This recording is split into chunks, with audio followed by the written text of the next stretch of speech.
नमस्कार विद्यार्थी मित्रांनो, मी संतोष बोड्डेवर आपलं स्वागत करीत आहे विद्या कोचिंग क्लासेसमध्ये.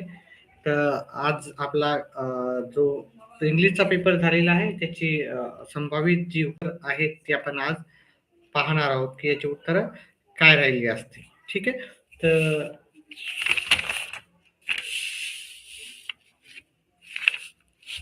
लाईव्ह आपला क्लास आहे. ठीक आहे. चला, पहिला प्रश्न होता इथे, complete the given diagram expressing the सोपी जर्नी. तर ह्या प्रश्नाचं उत्तर होतं आपल्याला इथं लिसन टू संवाद अँथम. तर याला आपल्याला काय करायचं होतं, complete the given diagram expressing सोपी जर्नी. सोपी जर्नी आपल्याला विचारली होती. तर इथे जे उत्तर लिहायचं होतं ते सोलमॅन solemn and sweet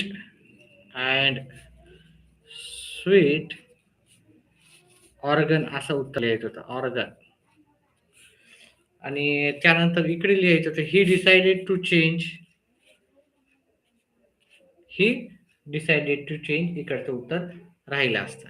चला, आपण याचं दुसऱ्या याचं उत्तर घेऊ. ठीक आहे. अर्लियर लाईफ कशी होती आणि प्रेझेंट लाईफ कशी होती. त्याची जी प्रेझेंट लाईफची जी उत्तर आहेत ती आपण इथे लिहू. डिग्रेडेड डेज तर यांनी दिलेलाच होता. अनवर्दी डिझायर्स, कारण याची उत्तर इथे दिलेली आहेत. तुम्ही जर हे चेक केलं तर प्रेझेंट लाईफ याची कुठं होती, इथे दिलेलं आहे की नाही, his existence. Okay. His existence म्हणजे प्रेझेंट, आताची लाईफ त्याची आपल्याला सांगता येईल. ठीक आहे. Dead hopes, wrecked faculties, base motives, unworthy desires, याच्यापैकी तुम्ही कोणतेही दोन लिहिलं तर उत्तर चालले असते. तर मी याचं अनवर्दी दोन कोणते पण लिहा, अनवर्दी डिझायर आणि डेड होप्स.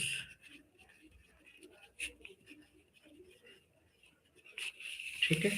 आणि इथे तुम्ही रिस्पेक्टेबल आणि होप्स असं लिहू शकता. ठीक आहे. चला, त्याच्यानंतर आपल्याला जर तिसरा प्रश्न जो होता, तिसरा प्रश्न याच्यामध्ये आपल्याला पहा, याच्यामध्ये आपण उत्तर लिहायचं ते पहा. इथलचा जो जर तुम्ही पॅरेग्राफ पाहिला, इथलचा पॅरेग्राफ पूर्णपणे वेगवेगळ्या याच्यामध्ये लिहिलं तरी चाललं असतं, हे की नाही. तर हा पॅराग्राफ आपल्याला याच्यातलं उत्तर लिहायचं होतं. तर मी ते उत्तर लिहितो, स्ट्रेंज इम्पल्स. मोठं उत्तर लिहायचं का, छोटं उत्तर लिहायचं नव्हतं. तर स्ट्रेंज इम्पल्स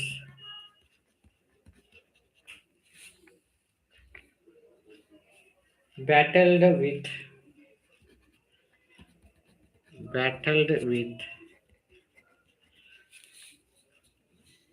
his, कुठे आहे इथं बॅटल्ड विथ, कुठे आहे ते शोधून ठेवलं होतं मी ते. ठीक आहे. ठीक आहे, मी डायरेक्ट लिहून टाकतो, battle with desperate fact, pull himself out of pull himself out of the mire. तिसरं इतर रिकामी जागा होते, conquer the evil that had enslaved him.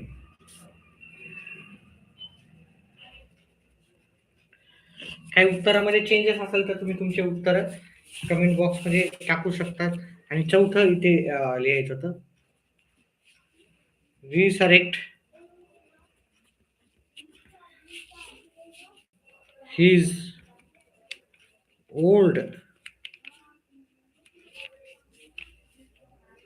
Eager, eager, ambitions, ambitions, and pursuit.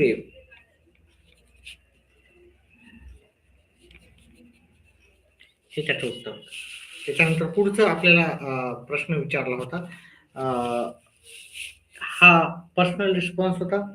Personal रिस्पॉन्समध्ये आपण आपले उत्तर द्यायचे होते. ठीक आहे. आपल्या पद्धतीनं तुम्हाला उत्तर द्यायचं होतं. Write about any of your decision which made the repent later. याचं उत्तर तुम्ही तुमच्या पद्धतीने द्यायचं होतं. तर हे पर्सनल रिस्पॉन्स होता. तर तुम्ही तुमच्या पद्धतीने उत्तर दिलं असेल. चला, 5व्या प्रश्नाचं उत्तर मी जास्त वेळ घेत नाही इथं. पर्याय क्रमांक याचं सी उत्तर होतं.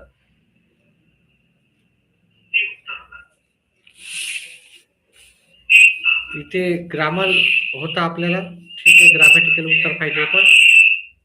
त्याचं उत्तर पर्याय क्रमांक 1 आहे. ठीक आहे. Okay. He would be somebody in the world, he must be somebody in the world, असं पाहिजे होतं. इथं सर्टॅनिटी पाहिजे होतं. सर्टॅनिटी म्हणजे निश्चितपणे पाहिजे होतं. निश्चित हे राहतं. विल म्हणजे शक्यता. विल म्हणजे पहा, फ्युचर. फ्युचर काय एकदम परफेक्टली गॅरंटेड नसतं. सर्टॅनिटी विचारलं तर शूड म्हणजे पाहिजे. म्हणजे त्याने काय करायला पाहिजे, काही नाही. हे आपण शूड हे मॉडेल ऑक्झिलरी दर्शवते. माईट म्हणजे कदाचितच तो करेल किंवा नाही करेल. ओके. याचा सर्टिनिटी नसते. बिलकुल लेस सर्टॅनिटी राहते.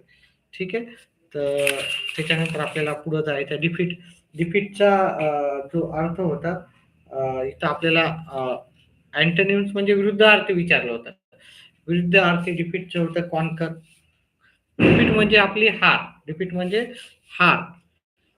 म्हणजे डिफीट म्हणजे पराजय. आणि पराजय होते मराठीमध्ये. कॉन्कर. कॉन्क्वेर म्हणजे विजय प्राप्त करणे. विजय आहे की नाही. पराजय, विजय. मुव्हिंग. मुव्हिंगचं स्टँड स्टील. मुव्हिंग म्हणजे हलता. एक एका जागी नाही राहत त्याला मुव्हिंग म्हणतो. ओके. मुव्हिंग म्हणजे हालचाल करणारा. हालचाल हे की नाही. हालचाल, सतत हालचाल म्हणू शकतो. सतत. आणि याचा जो समानार्थी होता स्टँड स्टील. स्टँड स्टील म्हणजे एका जागी ओके.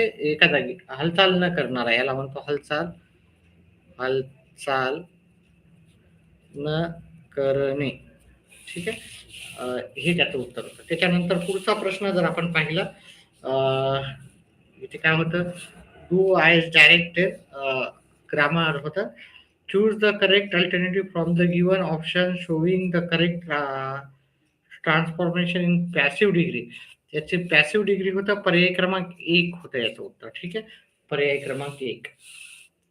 त्याच्यानंतर पुढचा प्रश्न आपण जर पाहिलं, ठीक आहे, याचा आपल्याला करायचं. Choose the correct alternative from the given option showing the correct use of as soon as and रीराईट. As soon as आपल्याला करायचं होतं. ॲज सून ॲज जे होतं ते पर्याय क्रमांक सीचं उत्तर करेक्ट होतं. तिथं वेळ आपल्याला जास्त घ्यायचा नाही. लवकर लवकरच उत्तर सांगणार, जास्त वेळ घेणार नाही. त्याच्यानंतर तिसरं आपल्याला पाहायचं होतं काय आहे याच्यामध्ये. Choose the correct alternative from the given option showing indirect speech. याचं इनडायरेक्ट स्पीच आपल्याला पर्याय क्रमांक डी हे करेक्ट उत्तर होतं. त्याच्यानंतर इथे आपल्याला काय होतं, spot the error and rewrite the following. आता इथे काय लिहायचं होतं पहा. इथं डीड असल्यामुळे इथे ह्या वर्बला आपल्याला डीड नाही लावायचं. म्हणजे याचं उत्तर काय होतं आपल्याला, म्हणजे हे वाक्य आपल्याला ओळखायचं होतं याच्यात चूक कुठे आहे आणि ती जशाला तसं लिहायचं. We did not attend the party last night. म्हणजे आपण फक्त हे ईडी काढायचं होतं आणि बाकीचं वाक्य जशाला तसं लिहायचं होतं. ठीक आहे. आणि म्हणजे आपलं उत्तर आलं असते. त्याच्यानंतर आपल्याला पुढचा जो उतारा दिला होता त्याच्यामध्ये आपलं पहिलं उत्तर फॉल्स होतं. दुसरं पण फॉल्स होतं. तिसरं ट्रू आहे आणि चौथं हे फॉल्स होतं. जर उत्तरामध्ये काही चेंजेस वाटले, जर वाटत असेल तुम्हाला, तर तुम्ही कमेंट बॉक्समध्ये टाकू शकता आणि तुम्हाला किती मार्क पडतील ते पण आपल्याला कमेंट बॉक्समध्ये नक्कीच सांगा. आणि येणाऱ्या परीक्षेसाठी तुम्हाला खूप शुभेच्छा. कॉमर्सचे मी घेणारच आहे. जे पेपरमध्ये पुढचे पेपर जे पण राहतील त्याचा अभ्यास नक्कीच कॉमर्सच्या विद्यार्थ्यांचा घेणार आणि आर्ट्सच्या विद्यार्थ्यांचा पण घेणार आहे. चल पुढचं आपण घेऊ. Pick out the sentence from the extract which indicate the strict behaviour of. पहा इथं strict behaviour of parents affecting the children. म्हणजे मुलांवर स्ट्रिक्ट बिहेवियर केलं तर त्याचा अफेक्ट काय होतात. तर जर तुम्ही इथे जर पाहिलं, ठीक आहे, हे A2चं उत्तर आपल्याला इथे जर पाहिलं, तर तुम्ही इथे इथे त्याचं उत्तर होतं. हे इथून पूर्णच लिहिलं असतं तरी चाललं असतं. इथून तर इथपर्यंत लिहायचं होतं. तर पण इथून तर इथपर्यंत जरी लिहिलं असतं तर त्याचं उत्तर तुम्हाला आलं असतं. तर मी आता पूर्णपणे एक्सप्लेन नाही करणार. थोडी जशा तशी जरी लँग्वेज लिहिली असती तरी तुमचं उत्तर बरोबर आलं असतं. हे ऑथोरायटिरियन पॅरेंट्स आर रिजिड अँड पनिटिव्ह हे इन नेचर हे पूर्ण लिहायचं होतं तुम्हाला. त्याच्यानंतर पुढचं जे आहे, तिसऱ्याचं पहिल्याचं जे उत्तर होतं, ठीक आहे. मी डायरेक्ट सांगणार आहे, जास्त वेळ नाही घेणार, कारण आपला पुढचे पण पेपर आहेत. हे तिसऱ्यातलं पहिल्याचं इथून एवढं उत्तर लिहायचं होतं तुम्हाला. हे पूर्ण उत्तर लिहायचं होतं इथून एवढं. ठीक आहे. याच्यातलं थोडंसं शॉर्टमध्ये लिहिलं असतं तरी चाललं असतं तुम्हाला. हे पूर्ण उत्तर लिहायचं होतं आणि हे दुसऱ्या या प्रश्नाचं उत्तर तुम्हाला हे इथून एवढं लिहायचं होतं. ठीक आहे. दुसऱ्या प्रश्नाचं उत्तर पहा, इथून तर इथपर्यंत. म्हणजे तुम्ही जर जास्त जरी लिहिला असता, म्हणजे तुम्ही जास्त म्हणजे तुम्ही पूर्णला पूर्ण पॅराग्राफ जरी लिहिला असता तरी तुम्हाला उत्तर चाललं असतं. इथून जरी लिहिलं असतं, हे इथून एवढं उत्तर त्याचं होतं. हे इथपर्यंत जरी लिहिलं असतं तरी चाललं असतं. चला ठीक आहे. पुढचा प्रश्न आपण घेऊ. त्याच्यानंतर आपण हे family plays an important role in developing your social behaviour. आता हे तुमच्या पर्सनल रिस्पॉन्सचा होता प्रश्न. तुम्ही तुमच्या पद्धतीने इथं उत्तर लिहायचं होतं. ठीक आहे. पुस्तकाच्या बाहेरचं होतं, तर तुम्ही म्हणजे तुमच्या मनानं हेच उत्तर लिहायचं होतं. तर फॅमिली कसं प्ले करते इम्पॉर्टंट रोल ते आपल्याला सांगायचं होतं. त्याच्यानंतर आपल्याला सांगितलं children do not gate complete attention from there parents. आता आपल्याला याचं पॅसिवाईज जे सांगायचं होतं. ठीक आहे. सेंटेन्स करेक्ट पॅसिव्ह वाईज याचा होता पाचव्याचा. आपल्याला पर्यायी क्रमांक डी मध्ये याचं उत्तर. ठीक आहे. व्हिडिओ आवडला तर व्हिडिओला लाईक आणि चॅनेलला सबस्क्राईब करा. फक्त एकच लाईक आहे आतापर्यंत व्हिडिओला. ठीक आहे. दिसतंय का हे? चला आता तर याचं उत्तर होतं पर्यायी क्रमांक डी उत्तर होतं. त्याच्यानंतर दुसरं जे ग्रामरचं प्रश्न आहे. ठीक आहे. याचं जे दुसऱ्याचं होतं आपल्याला ऑथराईट authoritarian parents are rigid and punitive in nature. Identify the correct WH type. Okay. म्हणजे त्या जे ऑथॉरिटेरियन पॅरेंट्स राहतात, ठीक आहे, ते काय राहतात, रिजिड अँड पनिटिव्ह राहते. मग तर ते कसे राहतात हे आपल्याला सांगायचं होतं. हाऊ. आता इथं आर होता, त्याच्यानंतर हाऊच्या नंतर आर येईल आणि ऑथॉरिटेरियन पॅरेंट्स नेचर म्हणजे त्यांचं नेचर कसं होतं ते आपल्याला सांगायचं होतं. फक्त इथून एवढंच हे नाही लिहायचं होतं. ठीक आहे. बाकी हे सगळं लिहायचं होतं. तर हे ऑटोमॅटिकली याचं चौथं उत्तर होतं. अतिशय सोपं याचं उत्तर होतं. कोणाचा मेसेज आहे, शौर्य शिंदेचा काय मेसेज डिलीट केला. ठीक आहे. मेसेज करत जा. ठीक आहे. आणि व्हिडिओला लाईक, चॅनेलला सबस्क्राईब करा. कॉमर्सचे स्टुडंट असाल, आर्ट्सचे, तर नक्कीच मी व्हिडिओ येणाऱ्या दिवसात करणार आहे तुमचे जे पण परीक्षावर आता आधारित राहणार आहे ते. चला तर फाइंड सिनोनिम्स म्हणजे याचा समानार्थी शब्द विचारला होता. समानार्थी. इम्प्रेस आणि क्लोज. इथे इम्प्रेस आणि क्लोजचे जे इम्प्रेसला आपण सेल्फ रिलायबल असं पण म्हणू शकतो किंवा इन्फ्लुएन्स म्हणू शकतो. इन्फ्लुएन्स आता हे एक्झॅक्टली नाहीये पण मिळता जुळता आहे. आणि क्लोजचा जो समानार्थी होता, इम्प्रेस म्हणजे आपल्याला कोणावर प्रभाव टाकणे आहे ना. इम्प्रेस म्हणजे प्रभाव टाकणे याचा अर्थ. आणि क्लोज म्हणजे बंद. बंद याचा काय होतं, इंटिमेट. इंटिमेट म्हणजे क्लोज करणे, बंद करणे. ठीक आहे. व्हिडिओ आवडल्यास व्हिडिओला लाईक करा. लाईक राहू द्या आपले, जास्तीत जास्त लाईक करायला चार्जेस काही नाही आहेत आपले, फ्रीमध्येच लाईक राहतात. लाईक केलं तर राहतात, त्यातला काही चार्जेस लागत नसतात, त्याच्यामुळे लाईक करायचा. त्याच्यानंतर आपल्याला समरी सांगायची होती. मग आपल्याला काय समरी कशी लिहायची होती, मी तुम्हाला सांगितलं, जर समरी येत नसेल तर मधातल्या लाईनी लिहित जा, आहे की नाही. लाईनी लिहिलं म्हणजे तुम्हाला, आणि कमी शॉर्टमध्ये लिहायचं, जास्त कमीत कमी याच्यात ऑटोमॅटिकली उत्तर. माइंड मॅपिंगचे उत्तर मी सांगणार नाही, तुम्हाला स्वतः करायचं होतं. On competitive exam using your ideas. आता कॉम्पिटिटिव्ह एक्झामचं महत्त्व काय आहे, काही नाही, ते आपण बऱ्याचशा परीक्षा देतो, त्याच्यामुळं आपल्याला माहीत राहतं. तर हे त्याचं उत्तर तुम्ही लिहिलंच असाल, ठीक आहे. कॉम्पिटिटिव्ह एक्झाम्सवर आपल्याला द्यायचं होतं. त्याच्यानंतर इथे आपल्याला विचारलं, select the two statement from the given list, justify the themes of the poem. म्हणजे आपल्याला ही पोएम आपल्याला विचारली होती, याच्यावर आधारित आपल्याला दोन काय करायचे होते, याच्यातले चार मधले दोन सेंटेन्स निवडायचे होते. अतिशय सोपे होते, आहे की नाही. तर ह्याचं बी आणि डी हे कवितेच्या आधारावर आहेत, त्याच्यामुळे याचं उत्तर तर बी आणि पर्याय क्रमांक डी. विद्यार्थी मित्रांनो, व्हिडिओ आवडला तर व्हिडिओला लाईक आणि चॅनलला सबस्क्राईब करा. व्हिडिओला लाईक करा, फक्त 2च लाईक्स आहेत आपल्याला. त्याच्यानंतर पुढच्या प्रश्नाचं उत्तर होतं, फूड स्टेल स्टेल चपाती म्हणजे शिळी चपाती. स्टेल चपाती म्हणजे शिळी चपाती, ठीक आहे. अजून आपल्याला इथं फूड जर विचारला तर आपल्याला American cold drink, brown hand and few green hair.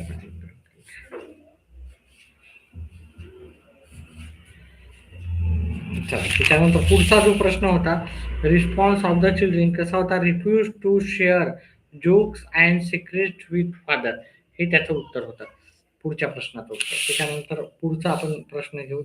याच्यामध्ये आपल्याला write about your the way you respond to your fathers when he become home from his work.